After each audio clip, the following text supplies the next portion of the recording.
কঠিন সতর্কবার্তা জারি করলো আধুনিক স্বাস্থ্য বিশেষজ্ঞরা। রোজার সময়ে এই 4টি খাবার খেলে কমে যাচ্ছে আয়ু, প্রমাণ করলো আধুনিক স্বাস্থ্য বিজ্ঞান। এই 4টি খাবার মানুষের আয়ু দিনের পর দিন খুব দ্রুতই কমিয়ে দিচ্ছে, জানিয়ে আমাদের প্রিয় নবী হযরত মুহাম্মদ সাল্লাল্লাহু আলাইহি ওয়াসাল্লাম 1400 বছর আগেই তার উম্মতদের অত্যন্ত কঠিনভাবে সতর্ক করেছিলেন। মূলত এই 4টি খাবার মানুষের আয়ুষ্কাল তাদের অজান্তেই ধীরে ধীরে কমিয়ে দিচ্ছে। একটি পর্যায়ে আপনি যদি এই 4টি খাবারের অভ্যাস ছেড়েও দেন, তারপরেও আপনাকে সারা জীবন এই খাবারগুলোর জন্য যন্ত্রণা ভোগ করতে হবে। প্রিয় নবীর বলা এই কথার সাথে বৈজ্ঞানিক মিল দেখে চাঞ্চল্যকর অবস্থা সৃষ্টি হয়েছে স্বাস্থ্য বিশেষজ্ঞদের মধ্যে। তাই আজই খাদ্য তালিকা থেকে বাদ দিতে হবে এই 4টি খাবার। বিশেষ করে ঘরের বৃদ্ধ ও শিশুদেরকে ভুলেও খাওয়ানো যাবে না এই 4টি খাবার। তাই নিজের জন্য না হলেও পরিবারের ভালোর জন্য অবশ্যই ভিডিওটি শেষ পর্যন্ত দেখবেন। প্রিয় দর্শক, জনসচেতনতার জন্য অবশ্যই ভিডিওটি শেয়ার করে দিবেন। আপনার একটিমাত্র শেয়ারে বেঁচে যেতে পারে একটি পরিবার। প্রিয় নবী সাল্লাল্লাহু আলাইহি ওয়াসাল্লাম আমাদের কল্যাণের জন্যই এই 4টি খাবার খাওয়া থেকে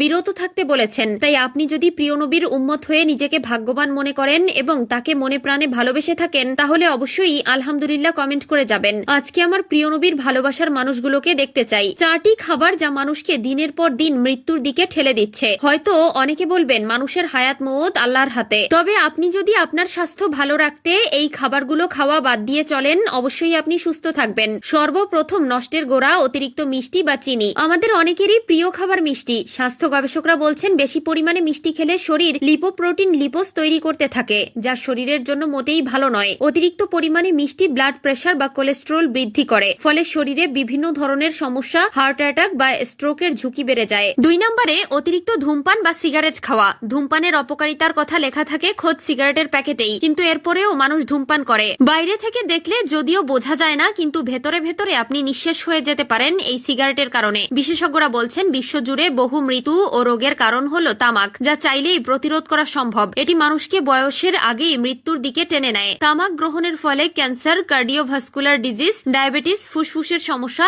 স্ট্রোক, বন্ধ্যাত্ব, অন্ধত্ব, টিবি, ওরাল ক্যাভিটির মতো রোগ দেখা দিতে পারে। 3 নম্বরে সর্বনাশা মদ। স্বাস্থ্য বিশেষজ্ঞরা গবেষণা করে জানিয়েছেন শরীরের প্রায় প্রতিটি অঙ্গের ক্ষতি করতে পারে মদ। এমনকি এই পানীয়ে নিয়মিত চুমুক দিলে ক্যান্সারের ফাঁদে পড়ার আশঙ্কাও বাড়ে বইকি। তাই তো বিশেষজ্ঞরা সকলকে মদের থেকে দূরে থাকার পরামর্শ দেন। 4 নম্বরে ফাস্ট ফুড। ফাস্ট ফুড বা জাঙ্ক ফুড খেলে কোনো না কোনো রোগে আক্রান্ত হবার সম্ভাবনা অনেক বেশি থাকে। এসব খাবার যেহেতু রাস্তার ধারে বেশি বিক্রি হয়, তাই বহু সময় ধরে খাবার উপযোগী করে রাখার চেষ্টা করা হয়। তাই এতে জীবাণুর বিস্তার ঘটার সম্ভাবনা বেশি থাকে। এসব মিশ্রিত জীবাণু শরীরে প্রবেশের মাধ্যমে নানা প্রকার রোগের সৃষ্টি করতে পারে। এছাড়া এসব খাবার শরীরে রোগ প্রতিরোধ ক্ষমতাকেও নষ্ট করে দেয়, ফলে ধীরে ধীরে আপনার আয়ু কমে যায়। আশা করছি এই নিয়মটা মেনে চললেই আপনারা সুস্থ সবল জীবন কাটাতে পারবেন। মহান আল্লাহ তাআলা আমাদের সকলকে এই 5টি খাবার থেকে বিরত থাকার তৌফিক দান করুক। আমিন।